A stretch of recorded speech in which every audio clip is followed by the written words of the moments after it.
Hi guys, so today I'll be providing a proof for the Cauchy sort inequality, which is this one, using the two variable AMGM. So there's a lot of ways in which you can prove this, including by using n variable AMGM, using induction, or using dot products. But I think the two variable AMGM way is one that I find very elegant and that a lot of people don't really know. So I really want to share it today. So let's start by letting capital A denote the root of the sum from I equals 1 to n of ai squared. And we let B denote the root of the sum from I equals 1 to n of bi squared. Okay, so now let's do two variable AMGM on a1 squared on a squared plus b1 squared on b squared. And we'll get it's greater than or equal to 2 root a1 squared b1 squared on a squared b squared, which equals to 2 times the absolute of a1 b1 on ab. So you got to be careful here because in this one there's no conditions where a1 and b1 have to be positive, so they could in fact be negative.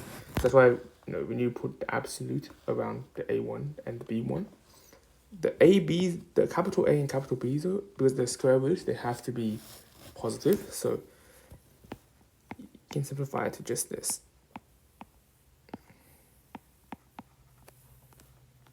And then similarly, you can do the same thing with a2 squared plus b2 squared, obviously on the a squared and the capital A squared and the capital B squared, be greater than or equal to 2 absolute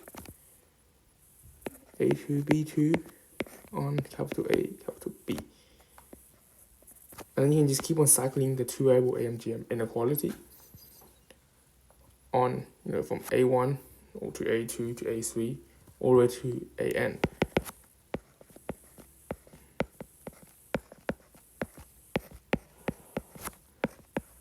Like this. That's the AN, BN on capital A, capital B. Now, let's sum all of these up. Right, so we'll just get a1 squared plus a2 squared plus blah, blah, blah, all the way to an squared on a squared plus b1 squared plus b2 squared plus blah, blah, blah, all the way to bn squared on capital B squared being greater than or equal to 2 times the absolute of a1 b1 plus absolute of a2 b2 all the way to absolute of an bn on capital A, capital B. So as we recall, A is equal to the root of the sum from I equals 1 to n of ai squared, and B is something similar. So obviously a squared would just actually be the sum of a squared would just be the sum of all of these, and capital B squared is just the sum of all of these. So in fact, it will be 2 greater than or equal to 2 absolute a1 b1 plus absolute a2 b2 plus blah, blah, blah, plus absolute an bn on capital AB. These get removed, so we just get capital A, capital B is greater than or equal to absolute a1 b1 plus absolute a2 b2 plus all the way to absolute an bn.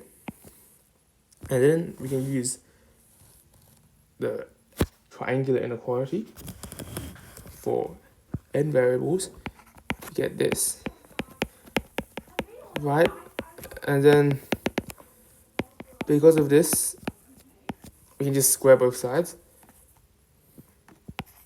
We can do this because both sides are actually positive here, since this is an absolute, and the capital A and capital B are both square roots.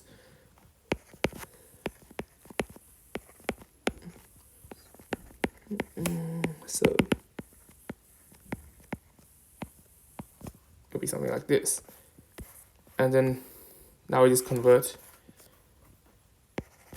the A into the sum.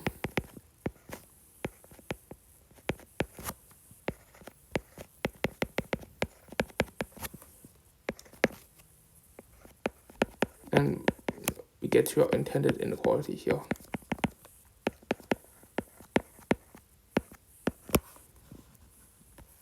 So the reason why this step is so important is because, if we just converted it to be equal to this, right, which is technically wrong, obviously, because, A1 or B1 can be negative, and if one of A1 or B1 is negative and the other one is positive, then this is obviously wrong because this would be negative while this is positive, right? But if we just convert it to this, then note that in our final expression, we'll just get capital AB is greater than or equal to A1B1 plus A2B2 plus all of that. But we won't have these absolute values here if we don't do this step here that I mentioned, right? And because if we don't have that, we can't use the triangular inequality to convert it to absolute of A1B1 plus A2B2 plus blah blah plus A and Bn. Thus, in the end, we won't be able to actually square both sides, because if we don't have the absolutes here, then the right-hand side could be negative, right? And because the right-hand side is negative and the left-hand side is positive, obviously the left-hand side is going to be greater than or equal to. But if we square it and both sides become positive, then the inequality might not hold, because we're multiplying one of the sides by a negative, which could actually reverse the inequality sign. For example, if we had 7 is greater than or equal to negative 9, if we square both sides, obviously we have 49 on the left-hand side and 81 on the right-hand side. So the inequality won't be true.